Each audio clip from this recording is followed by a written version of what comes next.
Hello all and welcome to our panel. My name is Colleen Carroll and I'm a content publishing coordinator at Nexus Marketing and your moderator for today's panel. Today's panel topic is unlocking opportunities, building a fulfilling career in grant writing, and I can't wait to jump into the topic, but before we do, I have a few quick logistics to cover.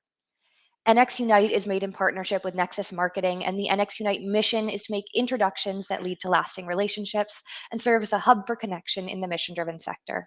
As you saw in our video, on NX Unite, you can find upcoming industry events, suggested influencers to follow, trusted solutions, cause-driven podcasts, and of course, panels with experts such as these lovely folks here with me today. Today's hour-long panel will include time both for questions curated by my team and questions from you all, our fantastic audience. So at any time during the panel, please feel free to start submitting your questions you have for our group of panelists, either in the chat or in the questions tab, and we'll try to get through as many as we possibly can. The earlier you get it in, which could be starting it right now, the more we'll be able to get to in our second half of the session. So get those questions in early. If at any point you're having any technical difficulties or have any logistics questions, my team member Anton Duran will be in the chat as the NX Unite team username. So give us a little holler in the chat, let us know what's happening, and we'll figure out how to get you back on and enjoying the session as quickly as possible. I did also want to share that this panel session is being recorded. So if you get to the end and the insight you heard was just so fantastic that you need to hear it a second time, it'll automatically be in your email inbox at the end of the session, so you'll be able to access it right away. It will also continue to be accessible on the NX Unite website in the on-demand panel section. So if you have any friends in the industry who you're like, can't believe they missed it, they needed to be there, that session was perfect for them, feel free to share that same registration link that you used and they'll be able to access the recording. All right, finally, before I introduce today's panelists, I do want to give a big thank you to our audience, whether you are joining us live, letting us know in the chat where you're calling in from, or you're watching the recording. Thank you so much for taking time out of your day. I hope you enjoy this session. I hope if you are joining us live, you'll submit those questions and that you'll join us for future NX Unite panels. To begin with the introductions, I'd first like to introduce Meredith Noble, who's the co-founder at Learn Grant Writing. Meredith is an entrepreneur, community leader, and outdoor adventurer in Alaska. She is the co-founder of Learn Grant Writing, the #1 online membership for those building a career in grant writing. Her book, How to Write a Grant, Becoming a Grant Writing Unicorn, is a #1 bestseller for nonprofit fundraising and grants. If she's not biking or skiing, Meredith can be found curled up around a steaming cup of green tea and a good book. So glad you could be here with us today, Meredith. Thank you very much. Also here with us today is Hollly Rustick, CEO at Grant Writing and Funding. Hollly is a world-renowned grant writing expert and an Amazon best-selling author who coaches thousands of people every week through her top-ranking podcast, Grant Writing and Funding, books on grant writing, and via the Hub Haven on taking actionable steps in grant writing. Having secured millions of dollars for nonprofit organizations around the world for nearly 2 decades, Hollly has a mission to train grant writers to simplify the process, grow capacity, and advance mission.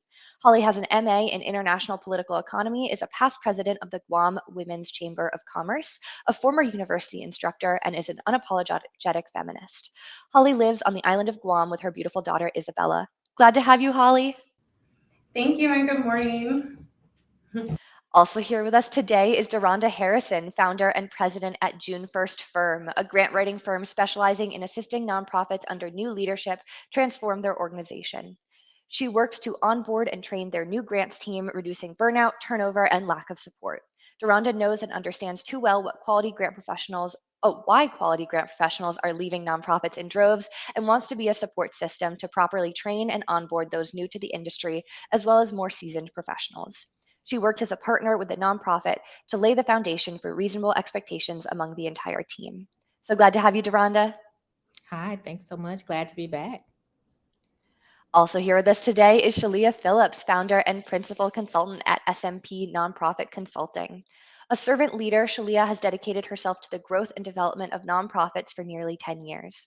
To date, Sheleia has secured over $4.5 million in grant revenue for youth development, education, and health programs. Sheleia believes the nonprofit agencies are essential to creating the change we all want to see. She has a deep passion for serving those who serve others and helping community organizations succeed. Sheleia motivates and empowers others with her can-do attitude, enthusiasm, and positive personality. So glad you could be with us today. Thank you, Colleen, and thank you so much to all of my wonderful panelists. Good morning, y'all. And for the folks in the chat, my only request today is that you grab your pen and notepad because I'm sure that there'll be some gems dropped and you want to be able to grab this wisdom. So good morning. Looking forward to this session. A fantastic tip. Thank you so much. All right, finally here with us today is Stephanie Sample, CEO at Fundraising for the Future. In 2016, Stephanie founded Fundraising for the Future to serve the nonprofit sector across New Mexico and the United States with grant writing, philanthropic advising, and social enterprise consulting. Fundraising for the Future has raised millions of dollars for nonprofits of all sizes, working to expand their impact in sectors including education, health and human services, arts and culture, environmental advocacy, animal welfare, and more. Fundraising for the Future has engaged with funders to identify grant readiness in nonprofit organizations, to conduct sector-wide focus groups to determine capacity needs, clarify scholarship processes, fundraise for foundations, and establish endowments. Fundraising for the Future draws on innovative perspectives, future thinking, and creative energy to personalize philanthropic advising, grant writing, and social enterprise services. Stephanie enjoys training nationwide on topics from fiscal sustainability to the impact of organizational culture on agency growth. You can find her teaching for the Association of Consultants to Nonprofits, Community Foundations, the Association of Fundraising Professionals, the Eastern and Southern Grants Forums, the University of New Mexico, and online at Grant Station. So glad to have you here, Stephanie. It's an honor. Thank you for having me. Of course. All right. It is finally time to actually jump into those questions. And Meredith, I'm going to have you start us off. Can you share your personal journey and experience in the field of grant writing? Yeah, I sure can. I'm sure others can relate to this, but I actually fell into grant writing accidentally. I graduated during the economic recession. I wanted to work on water and environmental projects, and for some reason that led me to thinking I needed to work for an engineering company. I did 40 plus informational interviews, which is now what I call the organic networking method. I'm sure we'll talk about it in a moment, but essentially that led to a bunch of freelance grant writing opportunities, and that led to a full-time job. So I wrote $45 million in infrastructure grants, literally from a wastewater treatment plant to a skate park and everything in between, and supported another $200 million in grants going out the door. So I've seen a lot in terms of the capital infrastructure projects. I left, burned out, pledged to never write another grant again. So never say never. And after my sexy startup idea failed, I turned back to grant writing consulting because I knew how to do it. I knew how to do it well. But this time I did it on my own terms in terms of building my own consulting business with the culture I wanted. And fast forward, and that's what's led us here. Wonderful. Thank you so much for starting us off. Sheleia, I'm bringing it over to you. What is your personal journey and experience in the field of grant writing? Yeah, so I'm like Meredith. I like to call it, I fell into this baptism by fire. I'm a biologist by trade. So I thought that my life and career track would be in labs and research and all the, I'm a data nerd, so all the sciencey things. But to complete it was my master's, we had to volunteer at a local nonprofit.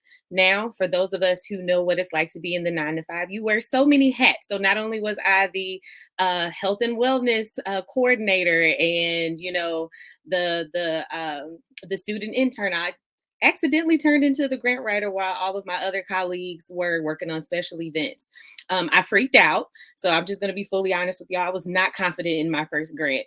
But in the second opportunity that I applied for, I actually wrote myself in for a full-time job. So even though I was not identified as a grant writer, I was still the intern. They turned me into a grant writer with a full-time job. So I believe that all things work together, and I'm grateful that I fell or stumbled into this because now I get to use those same technical writing and attention to detail skills in the field of grant writing. So it really led me down the correct path. Wonderful. Thank you so much. Hollly, I'd love to hear the same story from you. Yeah, and it's really similar, you know. So I think it's a lot of us, right? And so many people, because it's not like grant writing, graduate degree, right? So it's like having that, and we bring into grant writing then our expertise in other areas, which is awesome. But I fell into it back actually way back during the Asian tsunami. Right after that happened, I went to Indonesia to help with recovery, and I started doing grant writing. I didn't know what it was called. I just felt like I was a liaison, you know, like people are like, can you connect with the UN agencies here and give us some money? And I was like, yes, I will do that. So it was just connecting money to mission. And then I realized, oh, this is what it's called. And I was like, I like this. This is fun. You know, I really just felt like a liaison for mission and money. And then, so I decided, okay, let me do something about this. And then I went back to the States and was working outside of DC at a virtual grant writing firm back in 2005. That was sexy, new, right? So, and then I was like, wow, you can work with nonprofits all over the world. I don't have to be based anywhere. So I was able to keep doing that, traveling and living abroad and doing that on the side, and then working inside nonprofits. And then, yeah, eventually just opening my own firm, because it was like, this is fun, right? Being able to help more nonprofits than just one. And then seeing like there's still a gap. So then training other people to do the same and being able to break glass ceilings at nonprofits too. I found that there's a lot of things in nonprofits working inside them that are toxic, right? So it was like, let's change the whole landscape of this, because we are writing for money all the day. We're thinking about money all the time, but then there was this disconnect. So it was also like, let's kind of like retrain the industry too, so we can be more healthy in what we're doing, and is help nonprofits with that as well. So yeah, that was my journey, and it's still today. Fantastic. Thank you, Hollly. I want to hear from our last two panelists, but I'm just going to quickly let our audience know that we have had a poll go live where we've asked you, how long have you been in grant writing? Feel free to fill out that poll if you want us to know, but also introduce yourself in the chat if you would like to kind of give your own story about how you got into grant writing, or how you're just in the early phases exploring whether it might be a good fit for you. All right, DeaRonda, over to you. Thoughts on your personal journey and how you got here with grant writing? Yes, very similar to these ladies. I fell into grant writing. I graduated college and worked for the federal government, and just was looking to do something differently. I wanted to do more fulfilling work. So again, people were coming up to me, asking me to write them grants. I didn't even know what a grant was. So I just started researching it and looking into it. I Googled grant writers in Georgia. For those that don't know, I'm located in Atlanta, Georgia. And I found out about the Grant Professionals Association, probably the largest grant membership association in the United States. And I just started attending the meetings and attending trainings and just seeing what this was about. Back in the day, libraries had free trainings on grant writing, and I just started attending and going to those and volunteering at my local nonprofit. I don't think anybody will turn you down if you were like, hey, I want to help you apply for grants. So I worked on one of my first grants was a 21st Century Grant, Department of Education. If anybody knows anything about grants, that's a very complex grant. For my first grant, every time I tell people that, they're like, oh my gosh, I'm surprised you didn't run away after that. But I worked on it very closely with a seasoned grant professional. And my next grant was a Fulton County grant as well. I uploaded a ton of forms. And again, I was like, Sheleia, did not feel confident about the grant that I submitted, but we ended up winning $2,000 for the organization. And again, the rest is history. Leading up to 2020, I was completely burned out. And I promised, again, like Meredith, I feel like all of our stories just like are the same. I was like, I'm never touching another grant again. I was tired. I was burned out.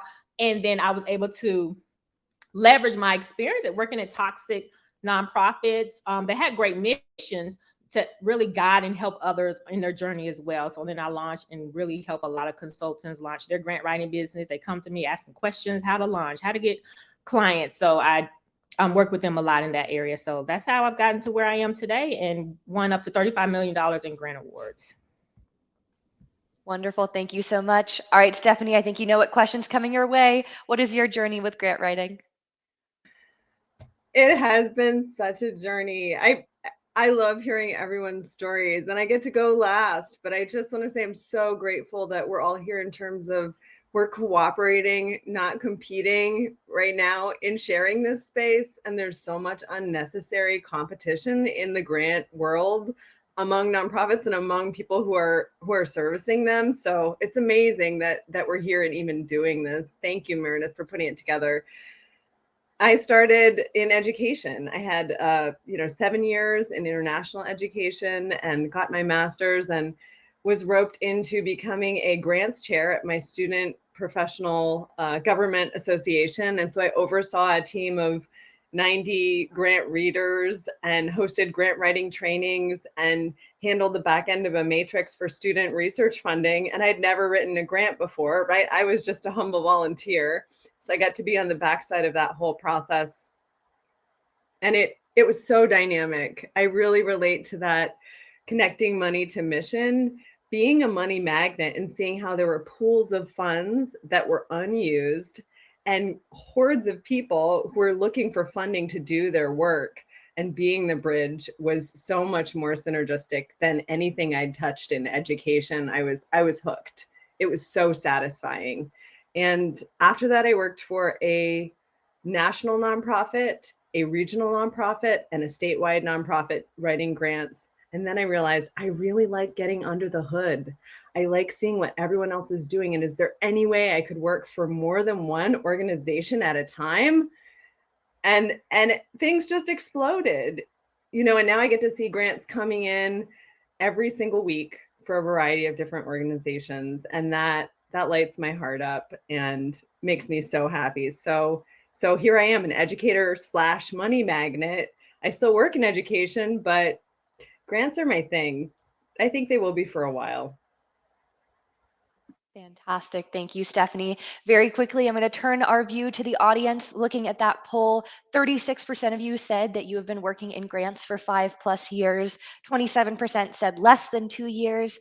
21% said you're just starting to explore it as an option. So welcome to this world. Glad to have you. And 18% said 2 to 5 years. So we are across the board, but glad that each and every one of you is here.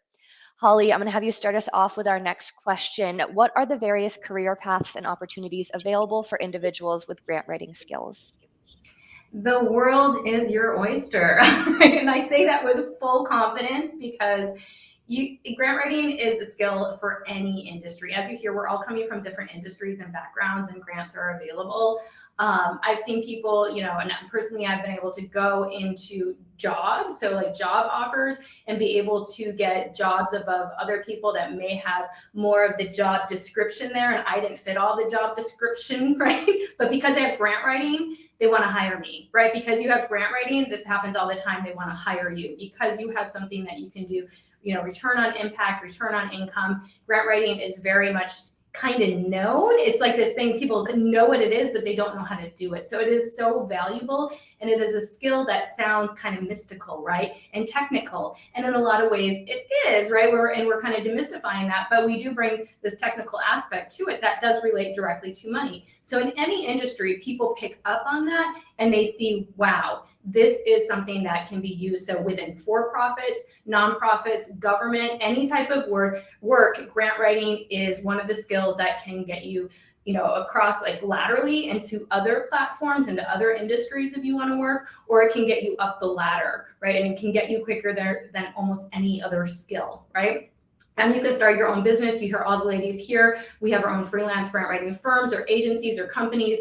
So you can definitely do this as freelance. Our belief here at Grant Writing and Funding is every single grant writer, even if you're happy within your work, should start a freelance grant writing business on the side, because it is something that can bring stability when inflation is happening, when the economy goes crazy, when pandemics happen, right? It's always good to have something in your back pocket. So it also gives you an ability to be pick up work on the side or full time if you want to. So yeah, the world is your oyster. Thank you. Wonderful. Thank you, Hollly. Stephanie, over to you. Thoughts on the various career paths and opportunities available for our grant writing skilled people? I agree that the world is your oyster. And I think, if you know how to write, that is the primary skill.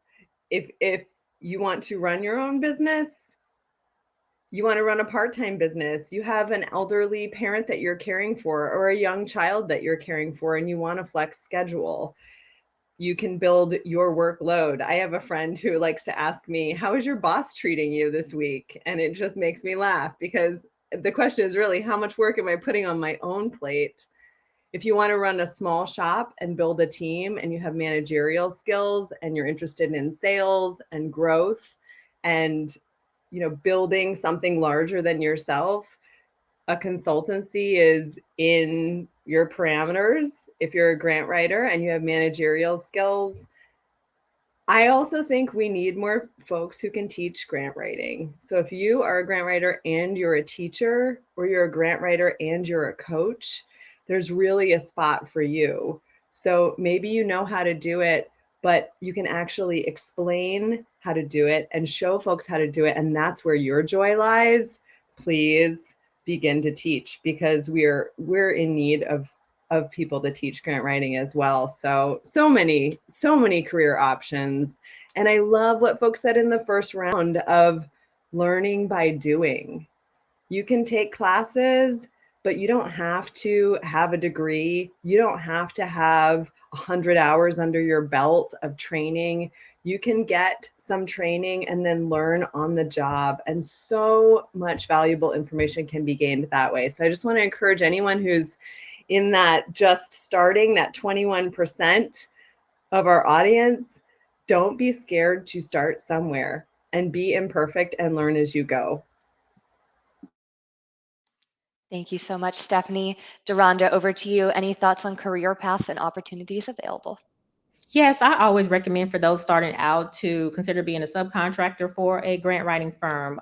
If you want to work for a larger grant writing firm or even a smaller grant writing firm like myself, I have less than 10 clients, and then you have those who have 50 plus clients, nonprofit clients that you can sub out work to. And there's so many opportunities. I see these opportunities come across my desk daily. They're always looking for grant writers. So that is a way to definitely get in and get that experience behind the scenes and seeing how our businesses run and how to manage those type of things. That's really how I started out when I was freelancing. Then I started doing some sub work. I did that for a number of years, and I still do. I have colleagues that will sub out some work to me. I have grant writing friends and colleagues who they just don't touch federal grants, so they'll send those my way. So those are that's one of the really great ways to really get started out. Really consider applying to be a subcontractor with another grant writing firm, because we always need help. I know I do. Thank you so much, DeaRonda. All right, Meredith, thoughts on career paths and opportunities? Yeah, absolutely. I feel like we've done a really good job covering that you can do this as a side hustle. You can build this into a consulting business, but what about the other options? So the way I like to think about it is that essentially, think about when we're young and we're asked, what do you want to be? As if we're supposed to freaking know when we're 8 years old. And we bring that into our adult lives. So if you're uncomfortable, you're not enjoying what you're doing, you're feeling burned out, you know you want to do something else, and we put pressure on ourselves to have a complete certainty about what our next career move is going to be. So we don't make the leap and fail, because we don't have a failure tolerance as we age, right? So I just want to cool that a bit. And the way I think about it is go freelance up to 15K in revenue as a side hustle exclusively. Then decide, do I want to use this to go advocate for getting a promotion at work? Do I want to go land a new job? Do I want to fund my own creative vision? Or do I want to scale this into a consulting business? And I'm sure I'm missing some, right? Or do I want to use this for business development for actually the other, the bigger business that I'm trying to get funded? So there's a lot of different things you can do. And the way I like to think about it is just slow the roll, allow yourself to experiment, allow yourself to play. That will inherently put you into a more expansive state than when we put all this pressure on ourselves to make it work right out of the gate.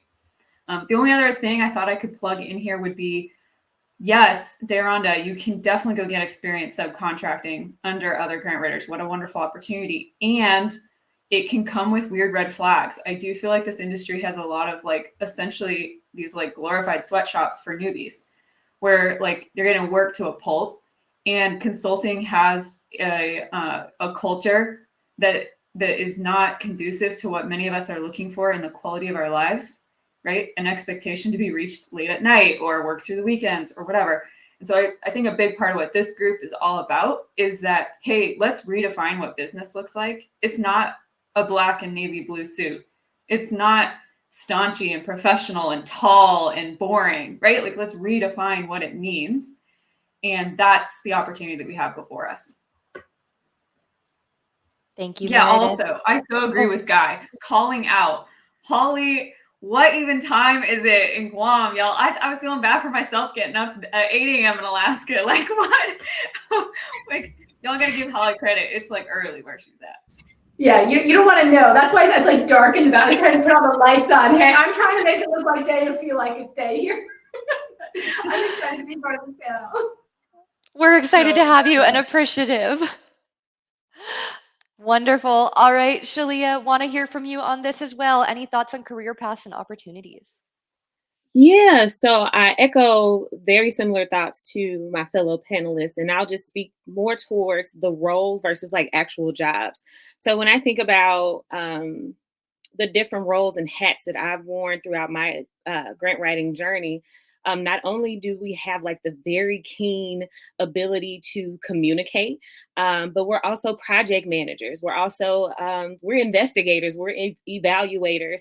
And even more importantly, a light bulb went off in my head when Meredith was talking about how we are dismantling harmful practices. Not only are we doing this for our clients and really advocating for equitable fundraising practices, but here at SMP, we're all about we're human beings, not human doings. So not only are we working with our clients to get them resources, but we're also opening up doors professionally and personally for folks who come in subcontract. We are a small shop right now, so I don't have let me not say that. I am working towards hiring someone full time. That is a long-term goal. Y'all wish me some luck. But even for folks who subcontract with us, my process is you've probably seen like job offerings where they say, this is how much we can pay you. I actually do what I call a request for partnership, where we say, hey, look, here's the project. How much do you want to be paid? Now, 9 times out of 10, we can align with their budget. But if not, okay, thank you so much. We'll reach out to you soon, or sooner rather than later when we get those resources. But I allow other subcontractors to tell me how much they would like to be paid, especially in the in the IC space. It can be weird. We have spaces like what is like the online places where you can find someone for $10, $20 an hour. You really can't make a livable wage off of this. So I really try and advocate for larger projects where I believe if I'm gonna have the sharpest folks in the room, I have to pay them the fee. So that's how we work, and that's just another role that I see SMP playing for both the nonprofit side, but also for folks who partner with us. So think about those different skills, y'all. Again, you're an advocate, you're a communicator, you are the connector. I like to call it ghost connector because I'm behind the scenes. I don't always do the funder work, but there's so many different roles where you can find joy in some part of the work that you're doing, if not all, to make a difference, not only for your clients, but for folks who partner with you. Fantastic. Thank you so much. All right, DeaRonda, I'm going to have you start us off with our next question. How do you stay up to date with the latest trends and best practices in grant writing to enhance your career? Yes, I am a member of the Grant Professionals Association. I have tons of resources. We have our own little Facebook communities, what I call it, the Grant Zone, and I'm try to stay active in there. I'm a part of other like consulting groups and communities. That's one of the first things I tell people when they get ready to hire a grant writer. You don't need to pay someone just because they call themselves a grant writer. You need to ask them what is their what was the most recent professional development that they've participated in as a grant professional, because we are students of the things that we do. I've been doing this for 10 years and I still take professional development in grant writing. So continue to put myself out there, see what's the new and trending thing. At one time it was the big systems changed and DEI, now the big talk on AI, writing grants. So just always knowing the importance of what's out there. And if you're doing this work and you're putting yourself out there, you can see the trends and the things that are taking place. So continuing to be active, be engaged, be a part of panels and community resources like this here with Nexus Unite, and just continue to make sure that you are active community member, especially if you are part of like a national organization. They typically have regional committees or regional chapters to make sure that you're a part of those as well. And a lot of times a lot of these have moved to Zoom meetings. Just being intentional with showing up at those spaces and meeting other people as well. Thank you so much. Hollly, over to you. Any thoughts on staying up to date and on the latest trends? I think it's just, going to things like this even. So thank you for putting this together. This is a great place to have these connections. Partnering, I love what Stephanie said about it's not about competition, it's really about collaboration. So when you're, doing these kind of things and partnering with these like women that are wonderful out here and other people in the space, that's great.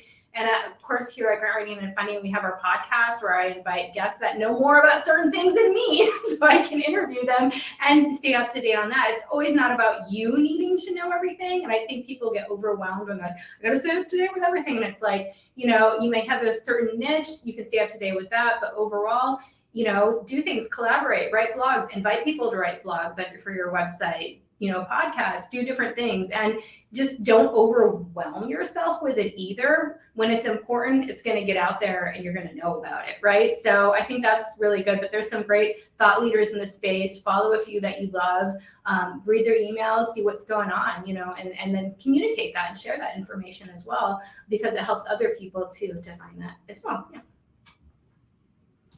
Thank you, Hollly. Sheleia, over to you. How do we stay up to date on everything that's happening? Ooh, I love podcasts. Holly's is one of my favorites. And similar to what DeaRonda was saying, the GPA is absolutely the best. That's actually how DeaRonda and I met. Was it the 2020 GPA conference or 2019? So make sure you follow folks on their platforms for thought leadership content, because there's a lot of things that they may share through their podcast or YouTube. Meredith has a great YouTube channel that they don't necessarily share on social platforms. So that's where you really get the genius of thought leadership. Of course, the largest professional association for us is GPA, where you can connect with folks in your local chapter.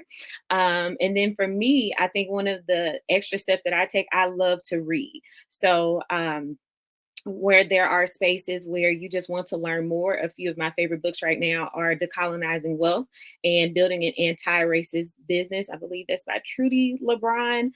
Find different topics in areas where not necessarily that you don't know, but you have more opportunities to develop. Because while they aren't grant specific, they are business specific and just overall. Yes.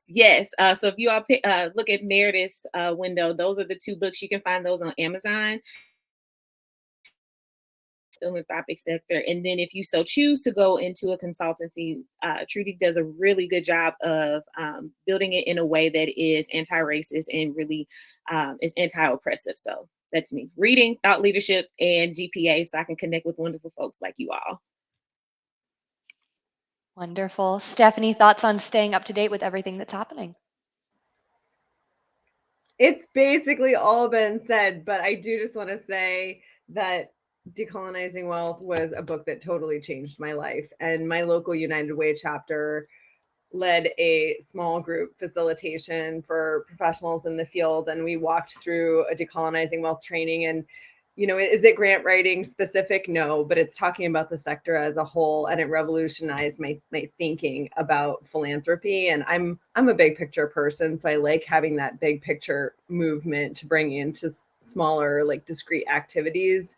And that's really all that I have to add. Is funders often have trainings.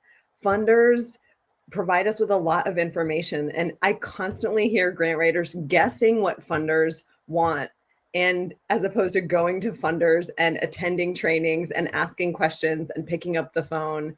And we do philanthropic advising at Fundraising for the Future, so we're talking to funders a lot, and there's a lot of information there about how they're changing, what they're looking for, what the process is requiring that it didn't require next year. And so I would always encourage people, in addition to everything else that has been said about tools that are available and tricks, talk to funders more than you think you need to.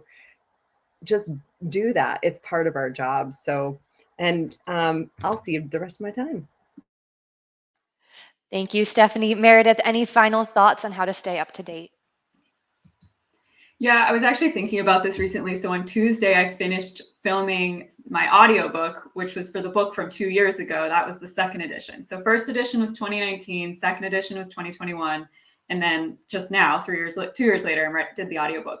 And it was so incredible to see how things have changed, even in that tight of a window, right?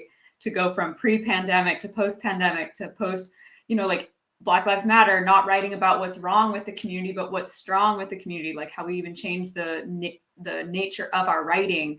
And then of course AI, right? And I even in the audiobook just modified some of what I was reading to be able to talk about what's happening. So it's fascinating how quickly things change. One of the best pieces of advice I got from going into college was when you find someone you really enjoy learning from, just go full send learning with them. Like I have a business mentor that I've enjoyed since the day I started business. I consume everything this guy does and makes, and I'm going to a 2-day mastermind at the end of the month with like these 8-figure business owners. None of them are doing what I'm doing, but I love sometimes when you can go and learn from others. So I was kind of the weird one that didn't like ever join GPA. I didn't even meet Hollly until recently. Like I just was head down in this little tent in the middle of remote Alaska, like being like, how do I build the thing that I never liked, the thing that didn't feel modern, the thing that didn't feel like it was staying on the cutting edge? Not to say that those tools aren't out there, but they just weren't resonating with me. And so I think it's really important, like if you find a couple, because there's no question, there's tons of information out there. In fact, it's too much. It's overwhelming, especially with AI right now. So it's like, if you find someone you like I think Philip with Deng, the co-founder of Grantable, does a great job with the process newsletter and private podcast of describing what the heck is going on with AI. So I don't need to go read a ton of newsletters. I look at the screen enough all day, right? Like I'm just going to go listen to Philip. So that's something to think about, is like find your people that you like learning from and just go full send on them. Thank you, Meredith. All right, we've had a number of questions come in via the chat, and we still have some questions left. So I'm going to have us enter what I'm calling our speed round, where we're going to try to go really quickly through these last few to give some time to answer as many questions as we possibly can. Sheleia, I'm going to have you start us off. Do you have any strategies or tips for building a strong network and professional connections in the grant writing field? Yeah, so I would start with connecting with folks if you're going from the 9 to 5 to full-time consulting, connecting with folks at your old job. That's how I initially did my first 3 months. So just a little tidbit. I was only planning to consult 3 months, y'all. I wanted a break from just the sector overall. I was burnt out, had some very kind of like unfortunate events happen. And I was just like, you know what? Working at the mall doesn't seem that bad. I love to shop and I love to eat. So let me do some things that bring me some joy, right? But it just so happened that 3 months turned into, will be 3 years old in January, simply by leveraging my connections and folks who knew me while I was in the 9 to 5 sector, and then them introducing me to other folks. I don't believe in burning bridges at all. Regardless of your experience with folks, because everybody has some type of value. Another way that I've leveraged connections for my business is utilizing social media. So when Clubhouse was a thing, I did a lot of Clubhouse chats. I am on Instagram. I did podcasts, like all of these different methods just to share my thought leadership, so that really interested folks in wanting to work with us, or you just have a conversation. And then one that we're doing most recently is coming out from behind the Zoom screens and going to community events. So folks who are clients, going to their, like fun days and dinners and things like that, because as we're working with them, they're introducing us to other folks. So you may find clients there. You may find that you're meeting different independent contractors there, and just folks who are good to know, to let you know that you're not crazy, because sometimes in our line of work, it can feel really isolating. So I try my best to put myself in communities, and whether that's virtual or in person, that will allow me to just think differently, see from a different perspective, and have really rich conversations. Thank you so much, Sheleia. DeaRonda, over to you. Any strategies or tips for building a network in the grant world? Yes, really quick. I know we're running short on time, but I just wanted to say, be a giver more than you are a taker. I send clients to grant writing colleagues all the time, and in return, they do the same. So just making sure that you're not always trying to connect with people for what they can get from you. And I know some of my grant writing colleague friends, their story is their first client was an organization that they worked at. That's not my story, but I know that can be a situation for some people, for your first client to be the organization that you may have resigned at as your first like big grant opportunity grant writing client. So just always making sure to, be a giver at all times. And even if it's something you think is a great resource, share with your grant writing friends, grant writing colleagues as well. Even tips on these new things that are happening. I just had a client, they're no longer paying me any money, but I saw a grant that was a perfect fit for them. I sent that over to them because, why not? So just, again, be a giver more than you are a taker. And I think that will take you very far. Thank you, Meredith. Over to you, strategies and tips for making those connections. Yeah, I'll keep this short so we can move to the next question as well. But the method I really like is just a tried and true. It's timeless. It's not going anywhere. It's one-on-one conversations, really approaching those with curiosity, seeing if there's a need. If there is, that's where you can start to say, hey, I could do a funding strategy for you or whatever. Like there's a lot of ways to not have to have a social media presence. You don't have to put yourself out there if you're feeling like, hey, I'm more introverted than extroverted, or I'm just test running this, or I don't necessarily want my boss to know I'm doing this on the side or whatever. Like there's a lot of ways that you can expand your network. And one of the best, one-liners I ever heard was, your network is your net worth. And I feel like, wow, the more I've been around, I'm like, that is so true. Like, that's why I moved out of my little tent in Alaska. I was like, there comes a point where I'm like, you can't just build. You have to come out of your shell and go like meet people and do things like this and expand your network. Also, everyone here is accessible. So just find us on LinkedIn and or anyone in the industry. You can reach out to anybody directly, which is amazing.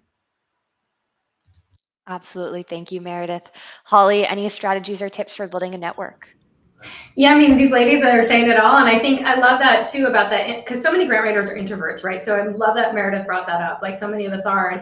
And you don't have to be super extroverted. I know a lot of introverts, sometimes they just want to say, okay, I'll do social media because it feels anonymous, it feels like, but I'm like, no, friends and family. Like you can even just start saying, hey, I write grants. If you know any nonprofits, because your friends and family, even they know so many people, they might be a part of a nonprofit, know a board. It can be really, I always say, go for the low hanging fruit. Because sometimes you're like, okay, I have to do like 10 TikTok reels and I have to do all these things. And then it overwhelms you. And it's like, no, just start simple. Put your business card up at the coffee shop. Like start simple, right? It doesn't have to be huge. Talk to your friends and family.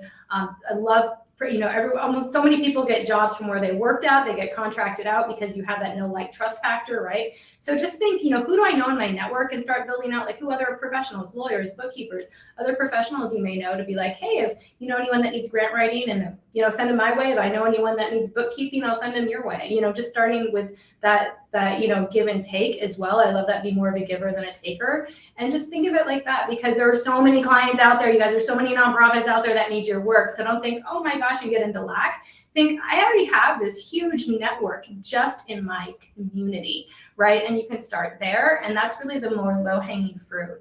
So yeah, definitely. But great, I love all this conversation on it. Wonderful. Stephanie, closing us out on this question, any thoughts on building a strong network of professional contacts? So much has been said. I think put it in your calendar. I love the reminder to get out from behind your computer. I needed that reminder. It's really great to hear. So putting networking lunches or community events on my calendar and saying, this is for me. It's not optional. It's not extra. It's part of who I am and how I'm showing up in my community. Wonderful to hear that. And also, I think about where we are in terms of generational shifts. And there are so many boomers that are going to be aging out and retiring and transferring wealth and leaving their practices and leaving their jobs. And something like 12 million businesses are going to either close or change hands in the next 20 years. So looking at the people who've gone before us and saying, maybe they don't want to consult like this anymore. Maybe they're ready to refer, and coming alongside someone and supporting their clients. And again, to that collaboration piece of, I don't have to build something that's 100% unique. Why would I have to do that? I can if I want to, or I can come alongside other people who are doing similar things. We can cross-pollinate. I can help advance someone else's business by providing the services that I have the skills to provide. So I think it's a really dynamic time for specifically that generational collaboration, where you see folks who are sitting on boards of directors and who are consulting, and they're still active, and they're 80. Are they still going to be active in 10 years or 5 years? So I like to think about that in the mix, because I feel like it's really going to characterize the rest of my working years. Wonderful. Thank you so much, Stephanie. All right, I'm going to cheat a little bit and combine my final question with some questions I've seen from the audience so we can get through as many. I have seen so many amazing questions come in. So first of all, huge thank you to our audience. It's been really wonderful to see. We clearly need a part 2 to this session, and I'm going to try to make that happen. However, if we do not get to your question, I want to make sure you get connected to someone who will be able to answer it. So I know there's been some conversations about LinkedIn in the chat. Please feel free to reach out to our panelists via LinkedIn. But we've also had a poll go live where we've asked you which panelists you particularly want to hear from, so we can alert those panelists to let them know that they should be reaching out to you because you have some lingering thoughts and questions. You can select multiple, you can go back and select more. We just want to make sure we're putting you in touch with the people you want to be in touch with. All right, so my final question goes along well with some audience questions that we had. And Stephanie, I'm actually going to have you start us off. My question was, how do you guide and coach individuals who are new to grant writing consulting on finding clients? And we've had a number of questions in the chat of being like, okay, this is all great, but I need to be in touch with the nonprofits. How do I make that happen? Any advice? Oh, you're muted, Stephanie. Thank you. Some of this has been touched on.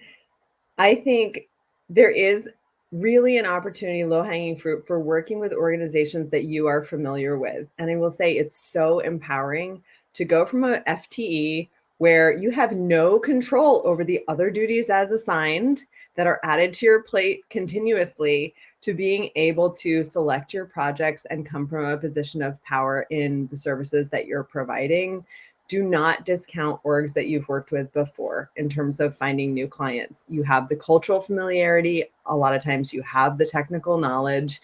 And guess what? If there's a need, you're going to save them time and money because you already know who they are and what their goals are. Another one, I think, is looking at interim positions. A lot of times on job boards, people just know they need help, but they don't know what kind of help they need. So they'll throw out something like a full-time position or a part-time position or an intern position. And I've landed clients just by reading a job description and saying, this sounds like they don't really know what they need. And then calling them up and saying, would you consider hiring a contractor? And so, it's not always what it seems when you're looking for clients. Really, close listening, I think, is the best skill set to have when you're landing a new account. Being able to say, this is the pain that you have. I see your pain. Sometimes people won't even be advertising, right? But you'll see, okay, they just announced a new executive director. Wait a minute. Now they have another executive director and it's been 5 months. Let me just use what I know about organizational turnover and the pain that they must be experiencing. And then I can go to them and say, without having any information, I'm guessing that there needs to be support in terms of maintaining your relationships. So a lot of that kind of contextualizing is really, really helpful. And then thinking really creatively. It's never been for me a one-on-one matchup of this is exactly what we need. This is exactly what I have. There's a lot of creative problem solving in the process, and you can gain a lot of trust with a potential client by understanding and reflecting what their pain is. The fact that you understand the pain says a lot about your ability to help solve it. Thank you, Stephanie. Meredith, over to you. Thoughts on finding those clients? Yeah, 100%. I mean, I feel like I dropped that video in that shares my theory on this, but essentially it's just, let's go. I'll just describe it really quickly. 5 steps. So I'm going to build a list of my ideal client. I want to find organizations that have a management level and have like at least $1 million budget, ideally. Maybe that's a little high, but I want them to at least pay for services. You're not like the first one they've ever paid for, right? Because that doesn't work out well. And not a brand new nonprofit right out of the gate. So I make my list. I reach out. I ask for a cup of coffee, have a conversation, and I ask with very deliberate questions to uncover, do they have a plan on what grants to pursue? This is the step most everyone skips because they think that you can just start going after said grants, but you haven't figured out which those ones even are. And maybe if they have some that they want to go after, but actually they're not eligible or it's not a good fit or whatever, like this gives you a chance to say, hey, I could give you a 12 to 18 month roadmap of what grants to go after. And then I can give you a second contract that amends your original one to implement it. So now I can turn, at minimum, you're charging $2,000 for a funding strategy. We charge over $8,000. So trust me, they're still getting a good deal. But so anywhere, let's say you charge $2,000 to $4,000 to put this plan together. Now you know, okay, here's the 6 grants we're going to go after for the year. And you can give them either a retainer contract or a value-based pricing, and all of that's nuances we could get into separately. But now all of a sudden that $4,000 contract's a $50,000 contract. And you would never have negotiated that $50,000 contract out of the gate. And I've seen people do this that have no prior experience in grant writing or business. So I'm telling you, it works when I think of it as like the foot in the door deliverable. Like we all have something that you can deliver value on. Like, in fact, I'm getting ready to hire Stephanie to do some work for us. And it's her foot in the door deliverable, right? Like it is one small project to get us to know each other, do a little dating, see how it goes, right? Without this bigger commitment. And that's the move in consulting and finding clients is starting with a very strategic, repeatable system that you can use across to scale an entire business. Thanks, Meredith. DeaRonda, thoughts on finding those clients? Yes, I often coach clients on, potential clients or clients on how to find their first dream client is really determining who do you want to work with. Meredith highlighted this. Is you're like, how do I brand myself and how do I position myself as an expert? You haven't even defined who you are. So when I kind of started off in midpoint through my career, I was you're looking for the in-between grant writer. Your grant writer just recently left. It's taking 4 to 5 months to find a quality grant writer to bring in-house on staff. Those grants still have to go out the door. I'm your in-between grant writer. Those are nonprofits that have budgets. Those nonprofits that are asking to pay me out of the grant. Those are nonprofits that are typically like your 5 million or higher. They were ready to get me. They wanted someone to jump right in. They didn't have time to train.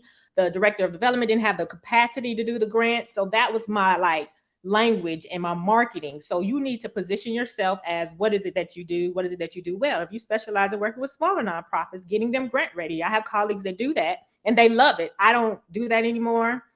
That's not something that I found myself to enjoy. So I don't do that. So you have to position yourself as the thing that you do well, market yourself in that way. And please don't say I work with everybody. That's like the worst thing you could ever say, because when people think of me, they thought of who I work with, K-12 education, your healthcare organization. So when those type of opportunities came to me, I was like, oh, I know exactly who to refer you to. If you say you work for everyone or you just want whoever, you're not going to get any clients that way. So that's really something to think about as well.